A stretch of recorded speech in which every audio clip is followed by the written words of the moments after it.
আসসালামু আলাইকুম সুপ্রিয় শিক্ষার্থীরা, আজকের পাঠে তোমাদের সবাইকে স্বাগতম। আশা করি তোমরা সবাই ভালো আছো এবং সুস্থ আছো এবং নতুন বছরে তোমরা উঠেছো নতুন ক্লাসে, নতুন বছরে নতুন ক্লাসে উঠেছো এবং নতুন বই তোমরা সংগ্রহ করেছো এবং বাসায় বসে তোমরা স্কুলের ভাইবারে যে ক্লাসগুলো তোমাদের দেওয়া হচ্ছে সেগুলো তোমরা নিয়মিত সেগুলো অনুশীলন করছো। তো প্রিয় শিক্ষার্থীরা, আমি ABM মঞ্জুর হাসান, সহকারী শিক্ষক, Bangla, Ghatail cantonment public school ও কলেজ। প্রিয় শিক্ষার্থীরা, আজ আমি তোমাদের তৃতীয় শ্রেণীর বাংলাদেশ ও বিশ্ব পরিচয় এই বিষয়ে তোমাদের অধ্যায় 2 এর যে মিলেমিশে থাকা এই অংশের দ্বিতীয় পাঠ, অর্থাৎ গতদিনে তোমাদের প্রথম পাঠের থেকে পড়িয়েছি, সেটি ছিল হচ্ছে সকলের প্রতি শ্রদ্ধাবোধ। আজকে আমার এই অধ্যায়ের দ্বিতীয় ক্লাস।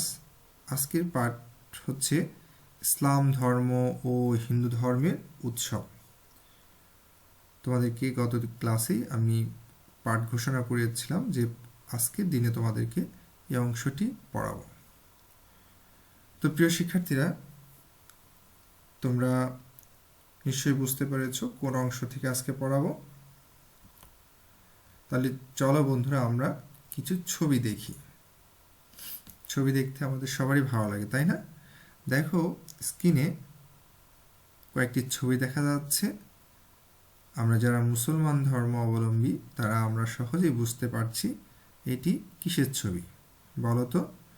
এবং দেখো, কোলাকুলির দৃশ্য দেখছি, ঈদগাহে নামাজ পড়ছে মানুষ, তাই না? ছোট্ট বাচ্চারা ঈদের দিনে কি করে? ঈদ সালামি বা গিফট তারা আশা করে, তাই না? তার তোমরা ইতিমধ্যেই বুঝতে পেরেছো যে আসলে এটা কি ধরনের উৎসব। তারপরে দেখো, এখানে দেখো পূজার মণ্ডপে হিন্দুরা পূজা করছে। তারপর পূজার যে জন্য তারা গেট তৈরি করেছে এবং তারা তাদের মতো করে সনাতন ধর্ম অবলম্বী অর্থাৎ হিন্দু ধর্ম অবলম্বী তাদের পূজা অনুষ্ঠান তারা পালন করছে, তাই না? তো প্রিয় শিক্ষার্থীরা, তাহলে আজকের পাঠ হচ্ছে হিন্দু ধর্ম ও ইসলাম ধর্ম ও হিন্দু ধর্মের উৎসব। তো প্রিয় শিক্ষার্থীরা, আমরা কিন্তু জানি যে আমাদের দেশে যে অনেক ভাষাভাষী মানুষের সাথে সাথে আমাদের এখানে 4টি প্রধান ধর্ম রয়েছে এবং প্রত্যেক ধর্মের মানুষই কিছু উৎসব পালন করে থাকে। ভিন্ন ধর্মের হলেও কি আমরা একে অন্যের উৎসবে যোগ দিই, তাই না? অর্থাৎ আমাদের দেশের মানুষেরা কিন্তু কি অসাম্প্রদায়িক, অর্থাৎ প্রত্যেক ধর্মের মানুষের প্রতি আমাদের কি রয়েছে? পুরোপুরি শ্রদ্ধাবোধ রয়েছে। তো প্রিয় শিক্ষার্থীরা, আজকের এই ক্লাস থেকে আমরা যে বিষয়গুলো জানব বা উপলব্ধি করতে পারবো সেটি হচ্ছে আমাদের দেশে বসবাসকারী বিভিন্ন ধর্মাবলম্বী মানুষের প্রধান প্রধান ধর্মীয় উৎসবের নাম বলতে পারবো আমরা। এবং এই উৎসব অনুষ্ঠানে বা এই সব অনুষ্ঠানে শিশুরা সহপাঠী ও বন্ধুদের সাথে শুভেচ্ছা বিনিময় করে। অর্থাৎ কীভাবে তারা শুভেচ্ছা বিনিময় করে সেটিও আমরা জানব।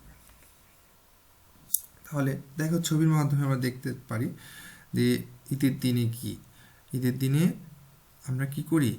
কোলাকুলি করি। অর্থাৎ মুসলমান ধর্মের যে ভিত্তি অর্থাৎ সবচেয়ে বড় উৎসব সেটি হচ্ছে কি? ঈদ।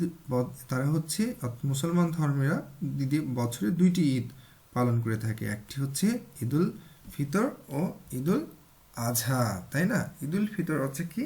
যখন দেখো চাঁদ দেখলে আমাদের এই আমরা রোজা রাখি, তারপরে কি করি? রোজার মাস পুরো একটি মাস রোজা করা শেষে তো আমরা কি ঈদুল ফিতর অর্থাৎ ঈদুল ফিতর উদযাপন করি।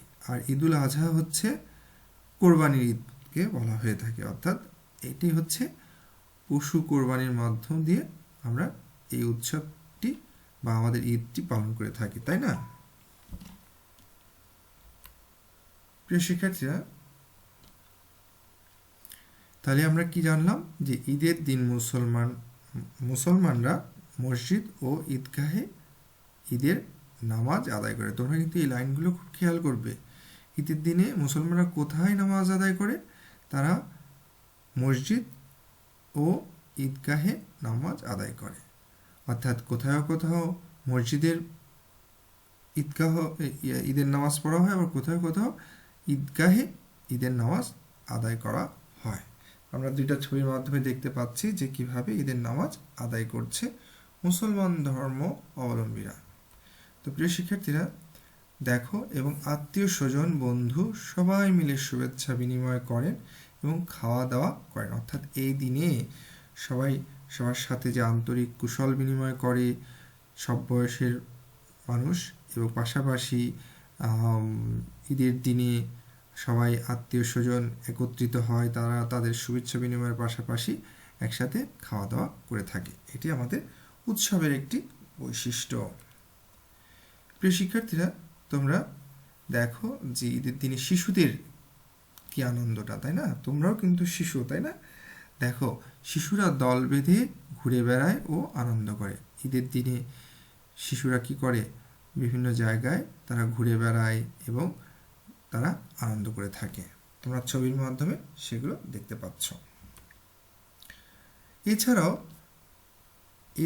এই দুটি বড় উৎসব ছাড়াও আরও বেশ কিছু উৎসব রয়েছে, যেমন মুসলমানরা আরও কয়েকটি ধর্মীয় উৎসব রয়েছে। সেগুলোর মধ্যে রয়েছে হচ্ছে শবে বরাত, শবে কদর ও ই মিলাদুন নবী। তাহলে আমরা কিন্তু জানলাম যে মুসলমানদের বড় দুটি উৎসব কি কি, ঈদ উল ফিতর ও ঈদ উল আজহা।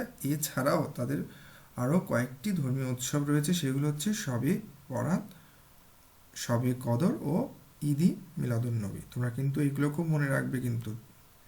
এবার চলে আসি আমরা হিন্দুদের ধর্মীয় উৎসব নিয়ে আলোচনা করি। আমি আগেই তোমাদেরকে ছবি দেখিয়েছি। দেখো, এখানে হিন্দু ধর্মে প্রায় সারা বছর নানা পূজার আয়োজন করা হয়। অর্থাৎ তারা কিন্তু বছর জুড়েই বিভিন্ন রকম পূজা আয়োজন করে থাকে। আমরা ছবির মাধ্যমে তাদের পূজা পালনের বিভিন্ন দৃশ্যগুলো দেখলাম। যেমন দেখো, এই ছবিটির মাধ্যমে আমরা দেখতে পাচ্ছি এটি হচ্ছে দুর্গা পূজা। অর্থাৎ হিন্দুদের সবচেয়ে বড় পূজা কি কোনটা? প্রধান পূজাগুলো হচ্ছে, তার মধ্যে অন্যতম হচ্ছে দুর্গা পূজা। তারপরে হচ্ছে সরস্বতী পূজা। তারপর আমরা দেখতে পাচ্ছি লক্ষ্মী পূজা। ঠিক আছে? তারা দেবী লক্ষ্মীকে সন্তুষ্ট করার জন্য এই পূজা আয়োজন করে থাকে। অর্থাৎ সমৃদ্ধির জন্য এই পূজাটি তারা করে থাকে। তাই লক্ষ্মী পূজা। তার মানে আমরা জানলাম তাদের প্রধান উৎসব কোনগুলো। এক হচ্ছে দুর্গা পূজা, দুই হচ্ছে সরস্বতী পূজা, এবং আরেকটি জানলাম হচ্ছে লক্ষ্মী পূজা। তাহলে কিন্তু আমরা মনে রাখবো প্রিয় শিক্ষার্থীরা। পূজার সময় তারা মন্দিরে পূজা করেন, সবাই সবার সাথে শুভেচ্ছা বিনিময় করেন। অর্থাৎ হিন্দুরা কোথায় পূজা করেন? মন্দিরেও পূজা পালন করেন। তোমাদের মনে রাখতে হবে। আমরা কিন্তু মুসলমানরা কোথায় ঈদের নামাজ পড়ে আমরা কিন্তু জেনে এসেছি। এবার আমরা জানলাম হিন্দুরা কোথায় পূজা করে সেটাও আমরা জানলাম, এবং সবাই সবার সাথে শুভেচ্ছা বিনিময় করে। অর্থাৎ এই দিনে সবাই সবার সাথে তাদের কুশল এবং শুভেচ্ছা বিনিময় করে থাকে। তো প্রিয় শিক্ষার্থীরা, এই দিনে তারা বিভিন্ন রকমের মিষ্টি, নাড়ু ও ফল খেয়ে থাকে। অর্থাৎ তারাও হচ্ছে কি করে? এই দিনটাকে বিশেষভাবে মনে রাখার জন্য বিশেষ রকমের মিষ্টি, নাড়ু ও ফল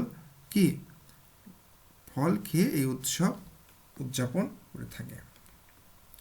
তো শিশুরা নানা ধরনের খেলা ও আনন্দে মেতে ওঠে। হিন্দু ধর্মের শিশুরাও এই দিনটিতে এই দিনগুলোতে তারা নানা ধরনের খেলা ও আনন্দে মেতে ওঠে। আমরা ছবিতে দেখতে পাচ্ছি, তাই না? তো প্রিয় শিক্ষার্থীরা, দেখো, এই প্রশ্নগুলো আমরা মুখে মুখে বলি যে আমাদের দেশে কয়টি প্রধান ধর্ম আছে? 4টি। তার মধ্যে আজকে হচ্ছে আমরা 2টি ধর্ম নিয়ে আলোচনা করলাম। একটি হচ্ছে মুসলমান ধর্ম উৎসব, আর একটি হচ্ছে হিন্দু ধর্মের উৎসব। এর পরের ক্লাসে আমি তোমাদের অবশ্যই বৌদ্ধ ধর্ম ও খ্রিস্ট ধর্মের উৎসব নিয়ে আলোচনা করব। তাহলে তোমরা জানলে প্রধান প্রধান ধর্ম কয়টি? 4টি। একটি হচ্ছে তোমার মুসলমান ধর্ম, আরেকটি হচ্ছে হিন্দু ধর্ম, বৌদ্ধ ধর্ম ও খ্রিস্টান ধর্ম। এই 4টি ধর্ম তোমরা পেলে। মুসলমানদের সবচেয়ে বড় উৎসব কি? সেটা হচ্ছে ঈদ। হিন্দুদের 2টি পূজার নাম বলো। যদি 2টি পূজার নাম হচ্ছে দুর্গা পূজা, সরস্বতী পূজা, ঠিক আছে। আর যদি প্রধান প্রধান পূজাগুলোর নাম বলো তাহলে কিন্তু তোমরা 3টি লিখতে হতো, ঠিক আছে। তাহলে এরই মাধ্যমে তোমরা সংক্ষিপ্ত প্রশ্নগুলো জানলে। প্রিয় শিক্ষার্থীরা, এতক্ষণ যে বিষয়গুলো নিয়ে আলোচনা করছিলাম, যে বিষয়টি নিয়ে তোমরা তোমাদের পাঠ্য বই বের করো এবং নিচু স্বরে সেটি বাসায় বারবার পড়ো। এই বিষয়গুলো নিয়ে আমি তোমাদের বিভিন্ন ছবির মাধ্যমে একটু বিস্তারিত আলোচনা করলাম, যেটি আমি আর পুনরাবৃত্তি এখানে করছি না, যেহেতু খুবই বিষয়গুলো সহজ। প্রিয় শিক্ষার্থীরা, দেখো এবার তোমরা নিজেদের মধ্যে আলোচনা করে, যেটু তোমাদের সুযোগ নেই, তারপরেও দেখো মুসলমান ও হিন্দু ধর্মের কয়েকটি ধর্মীয় উৎসবের নাম লেখো। আমরা যদি এভাবে কখনো করি, তখন তোমরা দেখো এখানে তোমরা বাম পাশে মুসলমান ধর্মীয় উৎসব হচ্ছে ঈদুল ফিতর, ঈদুল আজহা, একটি হচ্ছে শবে বরাত। আবার হিন্দুদের ধর্মীয় উৎসব হচ্ছে দুর্গা পূজা, সরস্বতী পূজা, লক্ষ্মী পূজা। এভাবে 3টি উৎসবের জায়গা থাকলে 3টি, তোমরা যদি একের অধিক 2টি থাকে 2টি, এভাবে তোমরা নিজেদের মধ্যে করে সংক্ষেপ প্রশ্ন যদি আসে এখান থেকে, তাহলে তোমরা লিখতে পারবে। তো প্রিয় শিক্ষার্থীরা, তোমাদেরকে একটি কাজ দিই, সেটি হচ্ছে তোমার এলাকায় হিন্দু ধর্মাবলম্বীরা কোথায় পূজা করে। নিঃসন্দেহে এটি হচ্ছে সবাই তারা হচ্ছে মন্দিরে পূজা পালন করে, তাই তো, পূজা আয়োজন করে থাকে। এই বিষয়টি তোমরা কিন্তু সবাই জানো। তারপর দেখো এখানে আমরা যতক্ষণ যা পড়লাম তোমাদের দেখো পারছো কিনা। আমাদের দেশের প্রধান ধর্ম কয়টি? আমরা এর মধ্যে বলেছি 4টি। মুসলমানদের উৎসব কয়টি? সেটি হচ্ছে কোনটি এর মধ্যে? সেটি হচ্ছে ঈদুল ফিতর, আর যেটা আমরা বলি রোজার ঈদ, তাই না? তো প্রিয় শিক্ষার্থীরা, তোমরা প্রশ্ন উত্তরগুলো বা সঠিক উত্তরগুলো জানলে। তোমাদের একটি বাড়ির কাজ রয়েছে, খেয়াল করো। সেটি হচ্ছে যে তোমরা এই যে অংশটি পড়লে বা জানলে, তোমার দেখা একটি উৎসব সম্পর্কে 5টি বাক্য লিখে আসবে। অর্থাৎ কি, এখন যেহেতু তোমাদেরকে অনলাইন কার্যক্রম, সেহেতু তোমরা যে কোনো উৎসব, তুমি কোনো ঈদুল ফিতর দেখেছো বা ঈদুল আজহার সম্পর্কে তুমি তোমার দেখা, ঠিক আছে, যে উৎসব, সে উৎসব সম্পর্কে তুমি শুদ্ধভাবে 5টি বাক্য লিখবে এবং লিখে তোমরা ছবি তুলে আমার ইনবক্সে অবশ্যই পাঠিয়ে দেবে, ঠিক আছে। তো প্রিয় শিক্ষার্থীরা, আগামী ক্লাসে আমরা হচ্ছে পরবর্তী যে তোমাদের এই যে মিলেমিশে থাকা অধ্যায়ের যে 3য় পার্টটি রয়েছে, সেটি হচ্ছে বৌদ্ধ ধর্ম ও খ্রিস্টান ধর্মের উৎসব নিয়ে বিস্তারিত আলোচনা করব এবং সর্বশেষ তোমাদের ক্লাসের চেষ্টা করব যে তোমাদের প্রশ্ন উত্তরগুলো এখান থেকে লিখে দেওয়া। এরই মধ্যেই কিন্তু তোমাদের অনেক শূন্যস্থান এবং সঠিক উত্তরগুলো কিন্তু হয়ে যাচ্ছে। তারপর আমি চেষ্টা করব এই অধ্যায় থেকে তোমাদের শূন্যস্থান এবং তোমাদের সঠিক উত্তরগুলো দেওয়ার চেষ্টা করব। তো প্রিয় শিক্ষার্থীরা, তোমরা পাঠ্য বইটাকে ভালোভাবে পড়ো। আমি চাচ্ছি যে তোমরা পাঠ্য বইটাকে বেশি বারবার পড়ো। আগেই প্রশ্ন উত্তরের দিকে তোমাদেরকে নিয়ে যেতে চাচ্ছি না, কারণ তোমরা মাত্রই নতুন বই পেয়েছো। তো তোমরা আগে পাঠ্য বইটাকে বেশি গুরুত্ব দিয়ে পড়বা, এটি আমি আশা করি। তো প্রিয় শিক্ষার্থীরা, এই একটি উৎসব সম্পর্কে তোমরা 5টি বাক্য লিখে আমার ইনবক্সে পাঠিয়ে দেবে এবং আগামী ক্লাসে তোমাদের সাথে আবার কথা হবে। সে পর্যন্ত সবাই ভালো থাকো, সুস্থ থাকো। আল্লাহ হাফেজ।